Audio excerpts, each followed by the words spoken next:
د لیل مبارکه سوره چې د قرآن عظیم شان 92مه سوره ده په مکې معظمې کې را نازله شوې ده 21 مبارک آیاتونه لري تلاوت او پښتو ترجمه یې له لومړي آیت څخه اورئ بسم الله الرحمن الرحیم د الله په نوم چې ډیر زیات مهربان پورا رحم لرونکی دی والليل إذا يغشى والنهار إذا تجلى وما خلق الذكر والأنثى إن سعيكم لشتى قسم دی په شپه کله چې هغه خوره شي او په ورځ کله چې هغه روښانه شي او په هغه ذات چې هغه نارینه او ښځه پیدا کړي دي په حقیقت کې ستاسې کوششونه په بیلابیلو ډولونو سره دي فأما من أعطى واتقى وصدق بالحسنى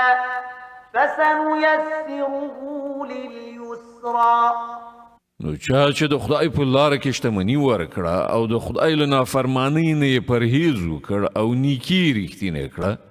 نو د هغه لاره به د هوسا ځای یعنې جنت ته تیاره کړو وأما من بخل واستغنى وكذب بالحسنى فسنيسره للعسرى او چا چې بخیلي وکړه او له خپل خدای نه یې بې پروایي وکړه او نیکي دروغ وګڼله هغه ته به موږ د سختیا سرای یعنې دوزخ ته لاره اسانه کړو وما يغني عنه ماله إذا تردى او خنو د هغه مال به هغه ته څه په درد خوري په هغه وخت کې چې هغه په ګور کې واچول تباه شي إن علينا للهدى بېشکه د ده لارښودل پر موږ دي وإن لنا للآخرة والأولى او په حقیقت کې د آخرت او دنیا دواړو همدا موږ څښتن یو فأنذرتكم نارا تلظى نو ما تاسې ته خبر درکړی دی له لمبو وهونکي اور نه لا يصلاها إلا الأشقى الذي كذب وتولى په هغه کې نه سوځي مګر هغه ډیر زیات بدمرغه چې د خدای آیاتونو ته د دروغو نسبت وکړي او مخ واړوي وسيجنبها الأتقى الذي يؤتي ماله يتزكى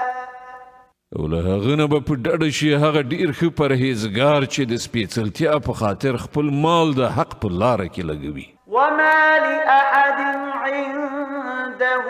من نعمة تجزى إلا ابتغاء وجه ربه الأعلى ولسوف يرضى پر هغه باندې د هیچا هیڅ احسان نشته هغه ته د هغه د بدل په ورکړه کې هغه خو یوازې د خپل لوړ پروردګار د خوښۍ لټونې دپاره دا کار کوي او ارومرو به هغه ترېنه خوشحاله شي